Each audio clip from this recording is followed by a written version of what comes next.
Marcus Bauer, I teasingly said I knew him when he had hair. I'm not the reason, I don't believe, or I won't admit to, that he's lost some hair. But I've known him for about 10 years now. Marcus, if you say a few words, I'd appreciate it. Hey everybody, Marcus Bauer, Austria, 36, and I'm in real estate. First of all, I would like to know who of you guys have done a deal? Okay, a few. Okay, so basically, I'm 36 years old, from Austria, grew up at the farm, middle in the mountains. So my father is a farmer. More or less, I have no education, school education. But I was a sports guy, which is quite an advantage, I would say. I was skier till I was 19 years old. I quit because I was too slow. I was under the 500 best skiers all over the world. Means nothing, dipshit, but at least something. With 20, I turned back, or I came back home to the farm, and basically it was planned that I'm going to be the next farmer. It's around about 100 hectares. How many acres are there? It's 220 acres. Okay. So it's about that, and it should be worth around about right now 5 million or so. But basically, after 6 months, I told my father, well, that's nothing for me, I have to do something else. I'm sorry, I'm gone. Sounds very, very easy, but that was the foundation in 2003. That's around about 2003. And in April 2004, I founded my first company, which is in the lumber business because we have a lot of wood, timber, trees in my area. So that's really where I know a bit about something in business, so to say. Well, it turned out not that great, which I just jumped over a few years, 2010 in September, I still remember, when I had a phone conference with Mr. Peña because I wanted to attend the October seminar or so, and he said I should visit Mr. Robert Meyer. He's doing quite well, and he's in Passau in Germany. You know, he's on my right-hand side. Anyway, my big concern was that my English is not good enough, and I cannot understand what Mr. Peña going to tell us and me. I would say I understand 30-40% of my first seminar. And basically I went there. So that was the start of the beginning of QLA. And I was in the lumber business. So Mr. Peña's advice first was exit the lumber business, close it down, as many of you guys got the advice. Of course, I did not follow his advice. So I tried to finger fuck around with this company, and plus minus right now it's making 2 million revenue, means nothing, and 250k euro. Always when I'm talking about money, it's euro income. It's led right now by my brother. I still own 60% of this company, and I don't do anything anymore about that. But that's not the learning point or the learning curve for you. It would have been a lot faster if I just would have closed it down. Very, very tough. I couldn't do that because the family business, I'm not my father grew it up. I built this company, and my brother and now his wife had a job there, and basically I created a job for them, and I could not put the trigger on that. Anyway, 2010 I was at the seminar. 2011 in June I closed my first deal, which was real estate. It didn't come up in a second. I just checked around where I'm interested in, and then I went to real estate. It was a 3 million deal. I was nervous like hell when I was signing this deal. Anyway, I still remember the first purchase price was for the land, and then I had to develop it. It's 672,500 euros. I negotiated them down for 2,500 euros. Unbelievable. Anyway, so then we increased a bit the amount. Last year I did 23 deals, which was a motherfucker. It's unbelievable how tough. By the way, let me interrupt. He broke my long-standing 30-year record of 22 transactions with 23 transactions. Thank you. And it was really, really tough. And I thought, in October, I had 20 deals done or something like that. I said, okay, it's enough. I don't want to do any deal more. It's enough headache. And if you do a deal, and if you have done a deal, you know what it means, what you have to check, what you have to do, and so on. And what comes with the deal when you run it. That's, as Mr. Peña said already, that's the real problem. Buying it is easy, but to deliver the numbers in time and accordingly, that's the real problem. But 20 is enough. Mr. Peña called me and said, or wrote me a mail and said, oh, you are going to break my record. It's about 22 deals. And I thought, fuck. Sometimes there's a chance in life when you have to break a record or do some numbers or whatsoever. And if you have done 20 deals and you're only 2 deals short to break a record, you cannot stop. So I did, and then it started a little bit. First of all, the 20 deals was easy. The last 2 or 3 deals were tough to close. Normally I was on my way to 25 deals, but 2 of them were delayed because of Christmas to January. And right now, it's, say, the afterbirth of 2019, I closed already 2 deals, and it should be 12, 30 million this year. In euros, we did last year in purchase around about 63 million euros. I'm not happy about that because my main anchor deal created was a 140 million euro deal in Germany. And so I'm not happy with 2019. At least the numbers are good. I mean, the amount of deals which we did is good. I'm not happy with the volume. Yeah, I think that's more or less it. Thank you for teaching. You're very welcome.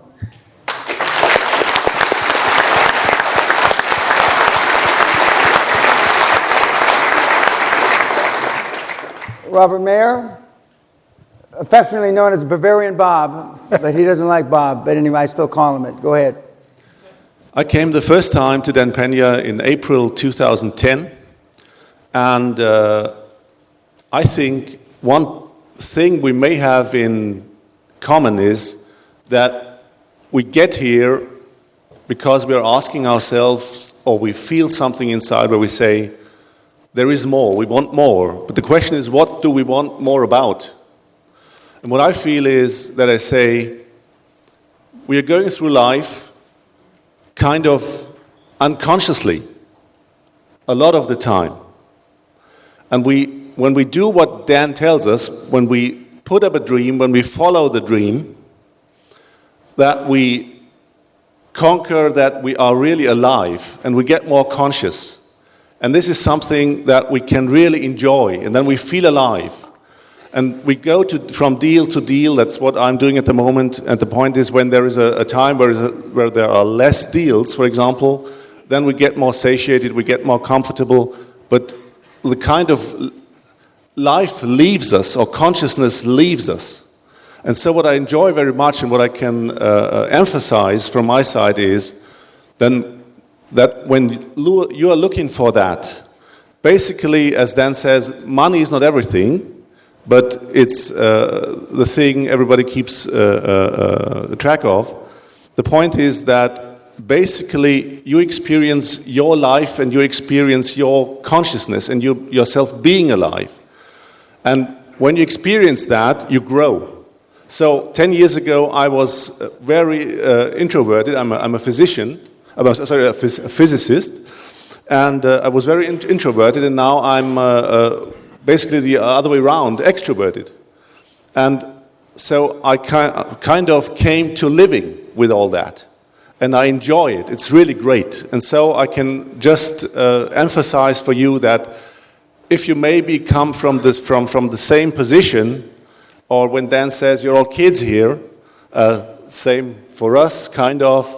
But that is your chance to wake up, to stand up, and to go to your full potential. And that's what I recommend for everybody here. And I think this is a point I can emphasize. Thank you very much. Thank you, Robin. Bruce? So in 27 years soon, what can you take away from those 27 years? There were tons of lessons I learned. At the top, I mentioned it earlier, I wouldn't be here if Dan didn't dislodge the big hunk of chocolate that I was choking on. So thank you for that first. Litigation, never had any experience. Have had tons of experience, thanks to Dan, in litigation. I remember saying to him in the beginning of that, when I broke with the partner I had, it would be over in 30 days. And Dan said, well, that is a true virgin of litigation. 7 years later, 3,000 death threats. He's no longer on this earth. That was not due to me, but he's not around anymore.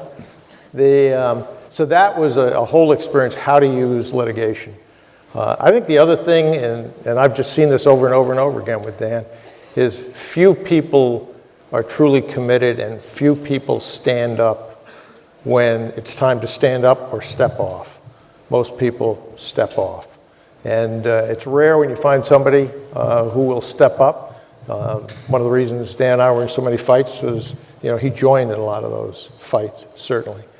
The other thing I totally, because I came from a corporate world before this, you really didn't see this in the corporate world, was the emotional bank account. If you know the story of Lucinda Burke, she did a lot of things absolutely right. One of the big mistakes she made was Dan used to talk about her pretty much as a poster child, which was well-deserved. She set a lot of records, she raised capital, smart. But when she started to get in trouble, she said, oh, I can't tell Dan what's going on. So she hid all that. And I would encourage you, you are always going to have problems, you're always going to have troubles. The longer you wait with those, you just robbed yourself of time to solve them.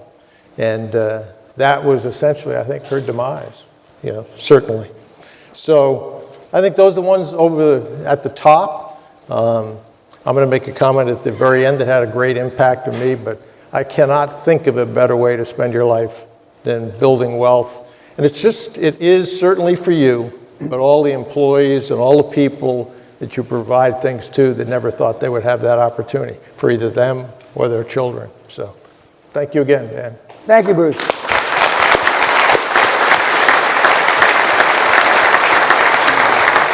Now, even though they're not on the Hall of Fame yet, I'm going to ask a couple people to stand, which if you thought I was going to leave you alone, what the fuck are you smoking? The old man that I've been alluding to that broke the record is 73 days is in the audience, unless he left. Carl, are you still here? Right? Carl, stand up. See that old man there? He is the current record holder, 73 days for a transaction. He's English, just like some of you. Roberto, are you still here? Roberto, just made in less than a year, many tens of millions. Many tens of millions. He continues to make me proud. Thank you. In the last year. Now, I'm going to poke some of you in the eye. Tens of millions isn't a lot of money to me. For most of you in this room, it's a lot of money. He did it in less than a year. Less than a year. And I'm sure he and Carl are going to make their way to the Hall of Fame. I have more mentees in the audience, but I'm not going to point them out. But guys, gals, it's the only game in town using no money, which differentiates almost everybody in this room. If you have a little money, it's even easier. So in other words, if that spread between debt service and cash flow is 20 grand, 50 grand, 100 grand short, you can just step in and fill the breach. But that's not how the model was devised. The model was devised because I was dirt poor. $800 is pretty much dirt poor. Some of you that are living on gas fumes might not think 800 is no money because it could, maybe buy you a few meals. But these guys are the backbone of the program. And they're more or less regular guys. Robert, who's a physicist, he's a rocket scientist. And it's harder for rocket scientists once they get it. But once they get it, then it's easy. We all know that Brian Rose is an engineer from a school you don't have to explain about. Bruce Whipple is an engineer that you used to have to explain about the school, but now it's more or less considered a good school. And then we have Marcus, who was an athlete turned entrepreneur and didn't go to any of those schools. And of course, you've got me, that I went to a school I've got to explain about, okay? But we have everything in between. We've got A to Z. Education, no education. Homeschool, 16, 17-year-olds. Now, Carl's not the oldest git we've had come through the program because we had 77-year-old back in the 90s. He's gone to his maker now. And so, but we've had, there's no rhyme nor reason, no educational base that gives you a preferential shot at creating generational wealth.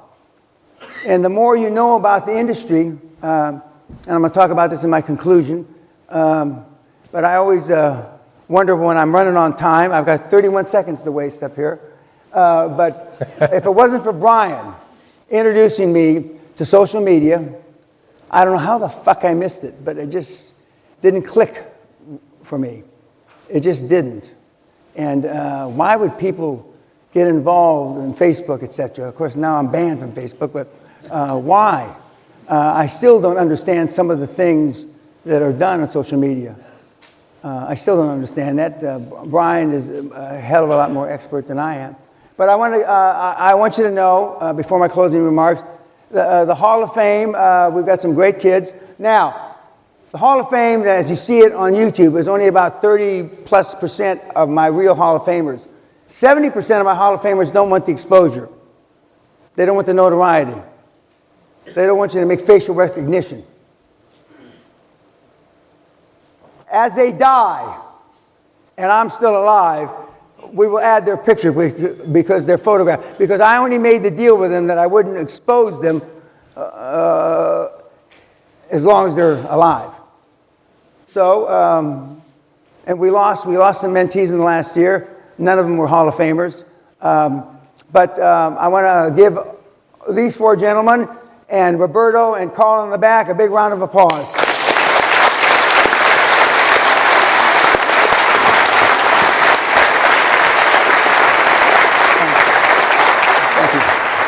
Thank you.